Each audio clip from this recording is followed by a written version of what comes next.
As David said, my name is Mary. Actual name is Mariam, but here people call me Mary.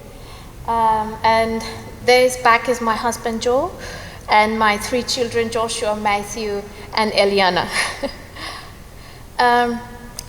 First of all, I want to thank you that you let me to share my testimony here today, and I'm so honored and humbled to be here today. I'm not good public kind of speaker, and I don't have much experience. Just please forgive me and my English is not that great, then just show a bit of grace to me. Thank you.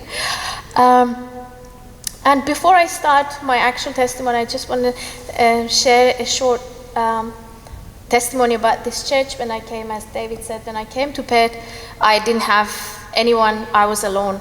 I didn't have job. I couldn't find a job for like few months here, and I was just coming in the city every day and just walk around. And this is the first church I entered into. And at the time, it was actually this prayer was at Wednesday, 12 o'clock. And I came there and sat there in that corner. And a few more people were there at the time. A lady was sitting beside me. And as the prayer starts, I started crying. And this lady came and hugged me.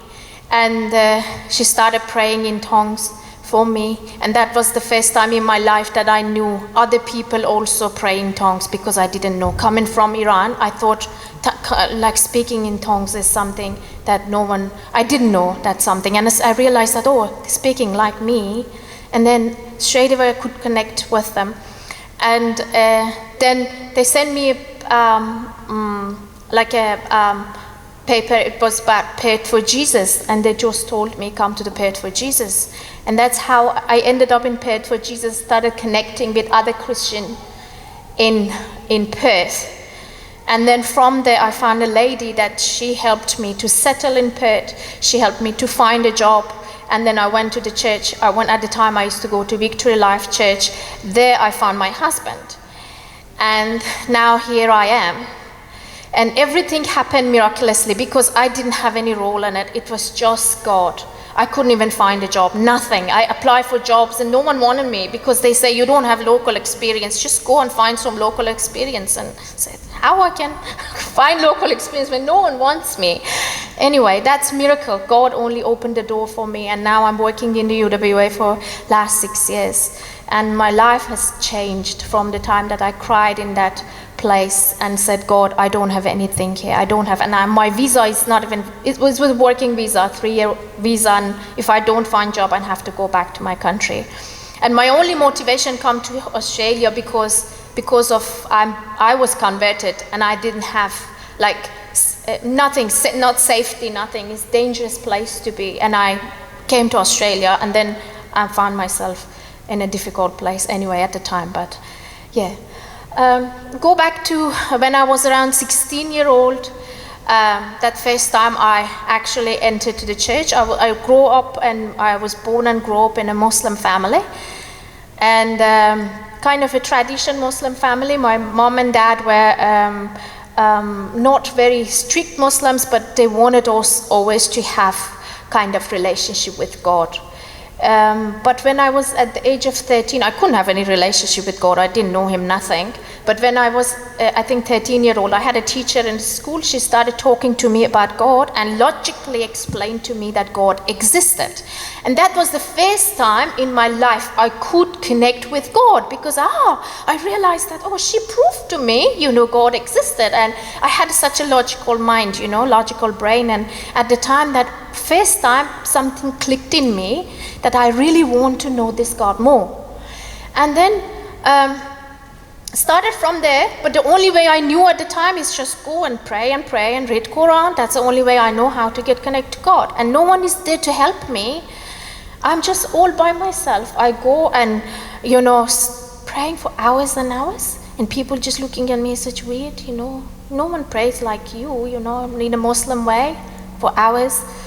And, but I started feeling that I'm connected to God, kind of, but I couldn't hear anything back from him. That was my problem. This connection was just only one way. I'm just praying, but not getting things back, and I'm getting frustrated. As a 16-year-old girl, I went to the depression, because spending hours and hours in prayer and begging God, please talk to me. I want to hear you. I want to know you more. Where are you? And there was the time that I feel like there's something is happening, but it's just like a ceiling. I'm just get to the ceiling and that's it. Nothing beyond that. The only thing I remember, one day I heard in my heart that something put in my heart that if you want to come to me, you need to love people. That's the only thing I heard in my heart. And at the time I said, okay, I'm going to love people. I started loving my mom, and everyone thinking, oh, you changed so much. But that was pretty much it. Until I was around, I think 16 or 17-year-old, which I went to my cousin's house one day, and my cousin, I was wearing hijab at the time. None of my family members were wearing hijab. But I just want to be a good person for God. That's why I was wearing hijab. Simply. Then my cousin came and told me, because she was so close to me, she said, somebody invited me to church, and I'm so scared to go by myself. Can you come with me? It was shocking for me initially, because I thought, how can I go to the church? I'm a Muslim, I cannot go to the church. But then I felt some peace. I don't know what happened at the time, and I said yes to her. Okay, I'll come with you. And that was pretty much maybe the only church at the time that allowed Muslim to walk into the church, because if you're Muslim, you want to walk into the church, they actually stop you, because they have a contract with the government. They signed the contract and they won't allow non-Christian people to enter into the church. But this church, because they paid price for it and the blood has been shed to be able to allow other people also enter into that church. And that's how we actually could go to that church. Then that day, when I entered to the church, I felt different. I felt this atmosphere here is different, and they're worshiping God and they're singing and dancing. We always crying, There's no singing for us. Always cry when you worship God. And it just got me. And when they start worshiping, the music came, I was undone. Just felt the presence of God. And I was just like my hands up on the air and just looking. I didn't understand much the words that they were singing, because they were saying Jesus is God, he's Son of God, or he died on the cross. And I was just saying, these things doesn't make any sense for me. And these people think Jesus died. No, he didn't die. He actually went to heaven. Somebody else, because that's in the Quran. That's what people taught us, that Jesus didn't die. And that was my first time in my life. I was 17-year-old that I heard that Jesus actually died on the cross. But I wouldn't say those things, I just kind of sing the other parts, but no, I won't say. But from that time, I got addicted to the church. When I went outside the church, I felt like I'm walking in the cloud. That was my feeling. I felt like all my burdens, weight, everything fell off me, and I was just walking in the cloud. And from that day onwards, I tell my mom, my dad, everybody that I have to go to the church every week. And I drag people with me also, say, come and see. There is something beautiful in the church which no one knows. Well, other people came, my mom came, my sister, everyone came also and had a visit. But none of them had the feeling that I had at the time. They enjoyed. But for me, it was something different. For me, it was life-changing, that experience. Anyway, I went there and I felt the presence of God. I was shaking in the church. I was falling down once in a while, and people come in and asking me, would you like to repent? And I said, well, I haven't done something wrong. Why these people is asking me to repent? I didn't know. I didn't understand what they're asking me to do. And I got offended at the time. I said, I cry not because I have done something wrong, because I feel the presence of God. And I went there for 3 years, and eventually I stopped. My journey stopped there, and I was so determined that I'm never ever going to be a Christian. I'm going to be Muslim, but I love Jesus, but I never want to convert it. No one even dare come close to me and ask. A few years went by until I found a job in the government. And interestingly, a lady that works in government, it's very dangerous. We don't talk about Christianity at all. Nothing. It's actually dangerous, because they can be life-threatening if you talk. But interestingly, I had a lady that we became close friends to each other, and we used to go and do some, charity work together. And she knew how I'm thirsty for God. One day she came to me very quietly and asked me, I know you're so thirsty for God and you want to know Him more, and I know somebody that I'm sure He can answer all your questions. Would you like to go and visit Him? I said, yeah, I really like to go. He said, there is one problem I have to tell you. I said, what? That guy is Christian.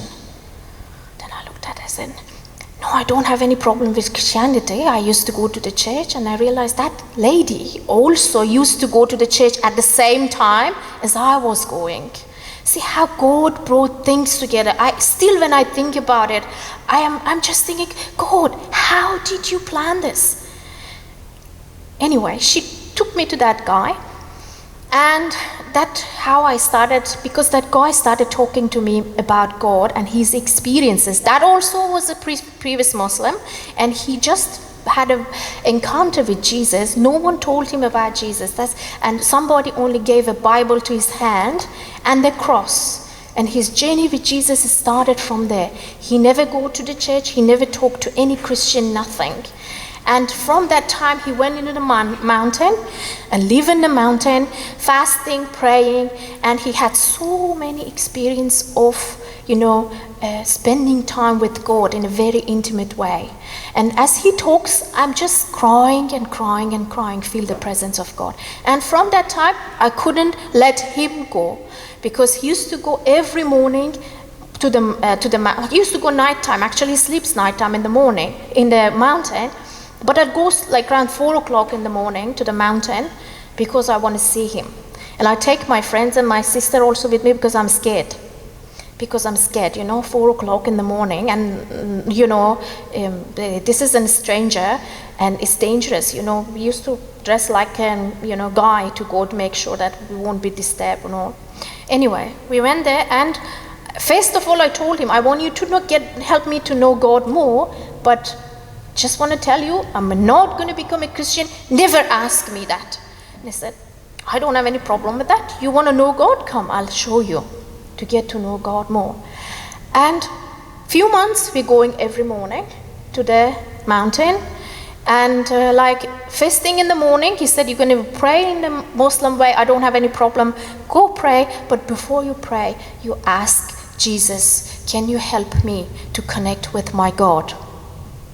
I didn't have any problem with that part. I said, yeah, Jesus is prophet, isn't he? Like other prophets, as a Muslim, we all used to have praying to prophets, asking for help. Why not, right? I said, okay, I will do that.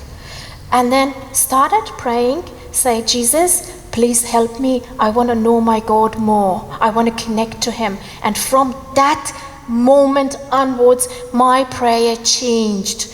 I started feeling the presence of God. I started feeling the things that I never felt before, like to the level that I was even getting shaken while praying, and the words wouldn't come out of my mouth. I couldn't say words.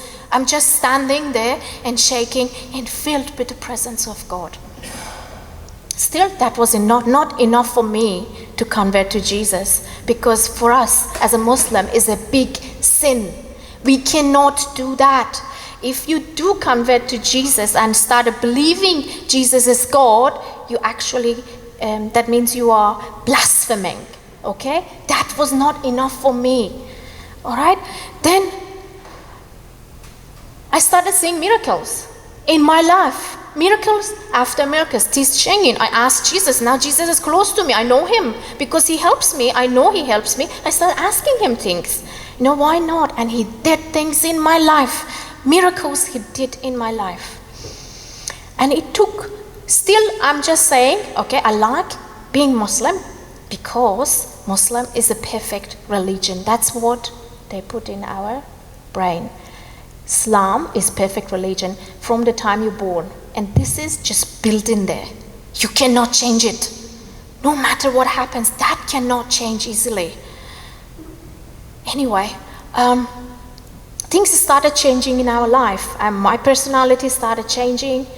And until it was around Ramadan, And this guy, we always was so keen. We always were so keen to go to mountain one night and see what happens, in that beautiful place, dark place, and we're going to pray and see, the presence of God, because we used to go on the rooftop and pray.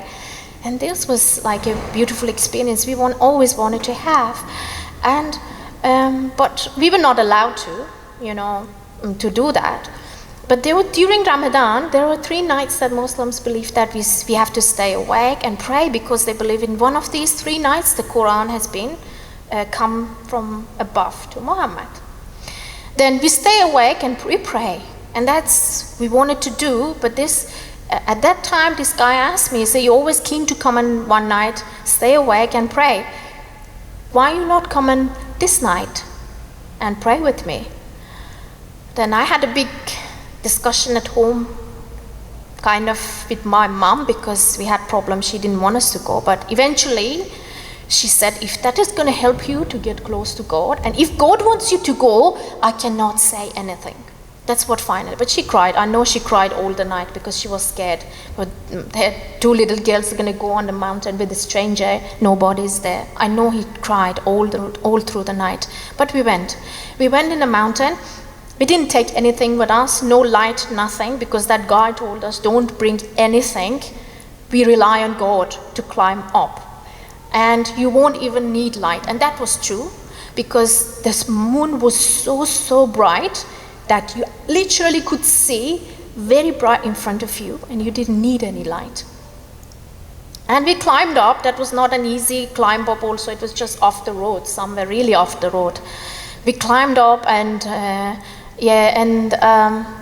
at the time we went and reached to the place that this guy used to stop and pray always. And he said, "Okay, we are here." After around 2.5 hours walking, we went there, and he said, "This is the place that I usually stand and pray."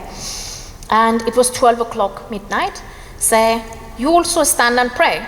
And he just started talking to Jesus, like talking this way, "I'm talking to you." And he disappeared behind a rock, and somebody else, my sister, some behind, and there's one other guy also behind, and I'm just here alone by myself.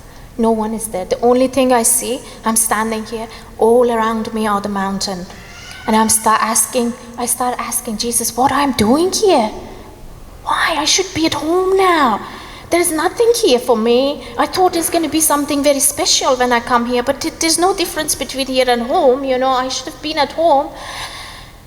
But I haven't finished my sentence at a time that I felt all around me lighten up, like bright light all around me. And this mountain felt like that I am standing in the center of the entire universe, and this around me is universe. And what I heard, "I am the way, the truth, and the life. And I am the creator of all you see."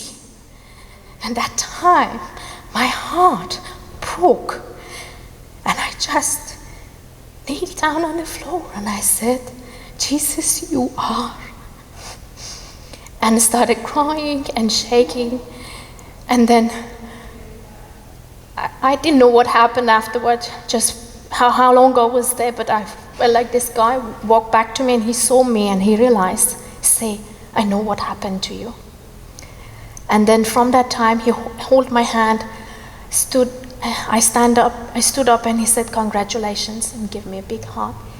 And from that time I said, I cannot be Muslim. I pushed it through. I pushed it to the level saying that no one dare even to tell me that you give your life to Jesus.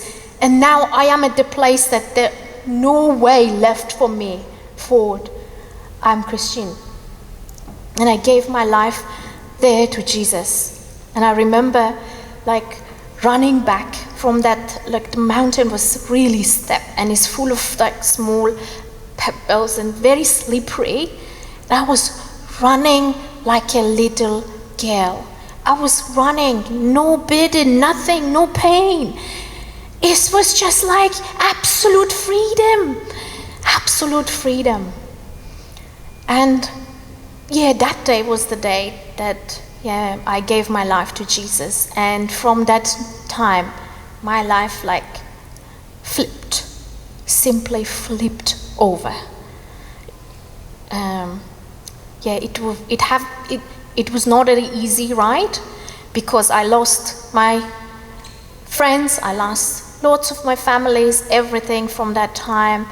And but every time Jesus held my hand and lift me up, and he said, I'm with you. And he is the one that brought me here, because all the doors were closed for me. I tried for 4 years. I tried to come to Australia. 4 years I did whatever I could. All the doors were closed. But one day when I was driving to work, and I was just thinking, Jesus, I give up. I'm not going to try anymore. But I really wanted to have that experience, to go and see more about Christian people, what they do. I need to know more, And I went to work.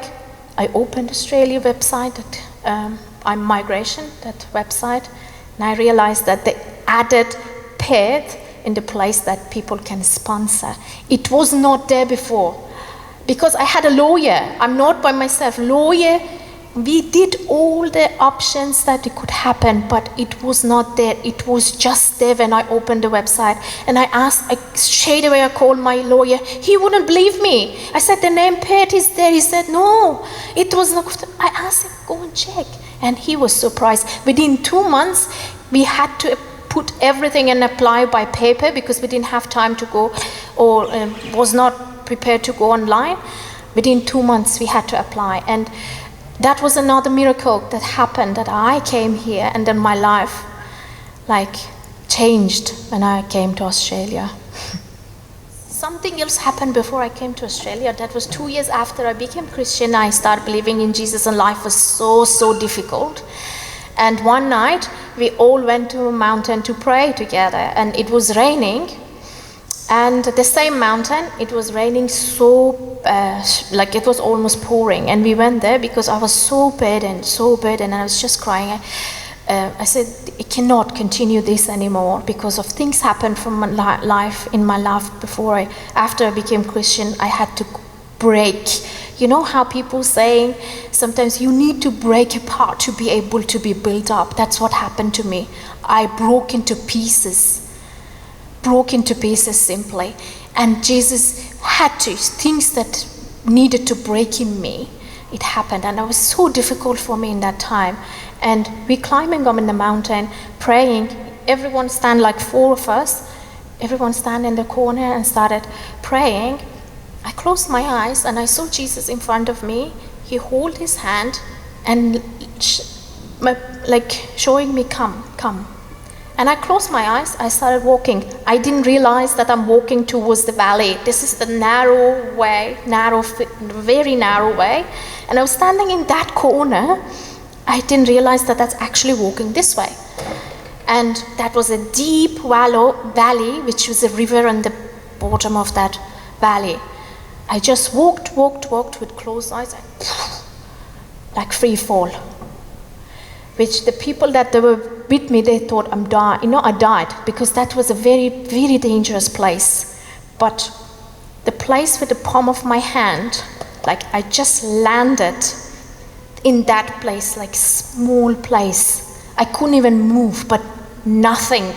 I just probably fell down from that high.